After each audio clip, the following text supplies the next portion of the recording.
Te souviens-tu comment s'appelait l'ange qui a parlé à Marie? Il s'appelait Gabriel. Il lui a annoncé qu'elle allait avoir un bébé qui serait le Fils de Dieu. Ensuite, Dieu a mis la vie de Jésus dans le ventre de Marie, pour que Jésus puisse naître sur la terre. Crois-tu que ce miracle est vraiment arrivé? Crois-tu que Jésus vivait au ciel avec Dieu? Que Jésus était Dieu? C'est ce que la Bible nous enseigne.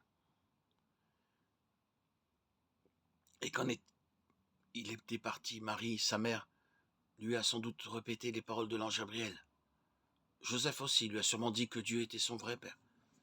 Et puis quand Jésus s'est fait baptiser, Dieu lui-même a dit: du haut du ciel, celui-ci est mon fils, Matthieu 3,17. Le jour d'avant sa mort, Jésus a fait cette prière: Père,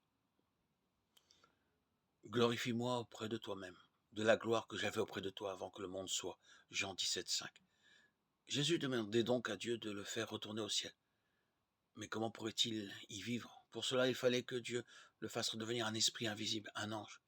Maintenant, je voudrais te poser une question importante. Tous les gens sont-ils bons? En fait, il y a très longtemps, tous les anges étaient bons. C'est normal. Ils avaient été créés par Dieu et tout ce que fait Dieu est bon. Mais un jour, l'un de ces anges est devenu mauvais. Comment est-ce arrivé? Pour le savoir, il faut remonter à l'époque où Dieu a créé le premier homme et la première femme, Adam et Ève. Il y a des gens qui disent que cette histoire est fausse. Mais Dieu, Jésus, lui, savait qu'elle était vraie. Quand Dieu a créé Adam et Ève, il les a mis dans un beau jardin, un lieu appelé Éden. C'était un paradis. Ils pouvaient avoir beaucoup d'enfants, une grande famille, vivre pour l'éternité dans ce parc magnifique. Mais pour cela, il fallait qu'ils apprennent une leçon très importante, une leçon primordiale. Te souviens-tu que Dieu a dit à Adam et Ève qu'ils pouvaient manger tous les fruits du jardin qu'ils voulaient? Il y avait juste un arbre auquel ils ne devaient pas toucher. Dieu les avait prévenus de ce qui arriverait s'ils mangeaient les fruits de cet arbre-là. Il avait dit à Adam: tu mourras à coup sûr. Genèse 2,17. Quelle était donc la leçon qu'Adam et Ève devaient apprendre? L'obéissance. Pour vivre, il faut obéir à Dieu. Adam et Ève devaient être obéissants, non seulement en parole, mais aussi dans leur action. S'ils obéissaient, cela voudrait dire qu'ils aimaient Dieu et qu'ils acceptaient d'être commandés par lui. Ils pourraient alors vivre éternellement dans le paradis, mais s'ils mangeaient des fruits défendus, qu'est-ce que cela voudrait dire? Cela voudrait dire qu'ils n'étaient pas réellement contents de ce que Dieu leur avait donné. Si tu avais été à la place d'Adam et Ève, aurais-tu obéi? Au début, ils ont été obéissants, mais ensuite, quelqu'un de supérieur à eux a trompé Ève. Il la poussait à désobéir à Dieu. Qui était-ce? La Bible a dit qu'un serpent a parlé à Ève. Mais comme tu le sais, les serpents ne parlent pas, alors comment celui-là a-t-il fait? C'est un ange qui s'est caché derrière le serpent et qui a donné l'impression que le serpent parlait à Ève. Cet ange avait de mauvaises pensées. Il voulait qu'Adam et Ève l'adorent, qu'il fasse ce que lui leur dirait. En somme, il voulait prendre la place de Dieu. Cet ange mauvais a fait croire des mensonges à Ève par l'intermédiaire du serpent. Il lui a dit: Dieu ne vous a pas dit la vérité, vous ne mourrez pas si vous mangez des fruits de cet arbre. Vous aurez une grande connaissance comme Dieu. Tu l'aurais cru? Ève a commencé à avoir envie de ce que Dieu ne lui avait pas donné. Elle a mangé du fruit défendu. Ensuite, elle en a donné à Adam. Adam n'a pas cru les mensonges du serpent, mais son désir d'être avec Ève était plus fort que son amour pour Dieu. Alors, lui aussi a mangé du fruit de l'arbre. Genèse 3, 1, 6. 1 Timothée 2, 14. Que s'est-il passé ensuite? Adam et Ève sont devenus imparfaits. Ils ont vieilli et ils sont morts.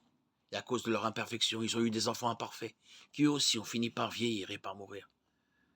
Dieu n'avait donc pas menti. Pour vivre, il faut lui obéir. Romains 5, 12. La Bible explique que l'ange qui a menti à Ève s'appelle Satan, le diable, et que d'autres anges qui sont devenus mauvais s'appellent les démons. Jacques 2, 19. Apocalypse 12, 9.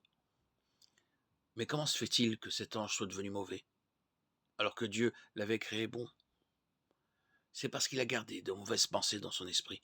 Il a voulu être au-dessus des autres. Il savait que Dieu avait demandé à Adam et Ève d'avoir des enfants. Il a eu envie d'être adoré par tous les habitants de la terre. Le diable veut obliger tout le monde à désobéir à Dieu. Alors il essaie d'introduire de mauvaises pensées dans notre tête. Jacques 1, 13, 15. Il dit que personne n'aime Dieu, sincèrement. Il dit que toi et moi non plus, nous n'aimons pas Dieu, mais que nous ne voulons pas réellement faire ce qu'il demande. Il dit aussi que nous obéissons à Dieu seulement quand tout va bien.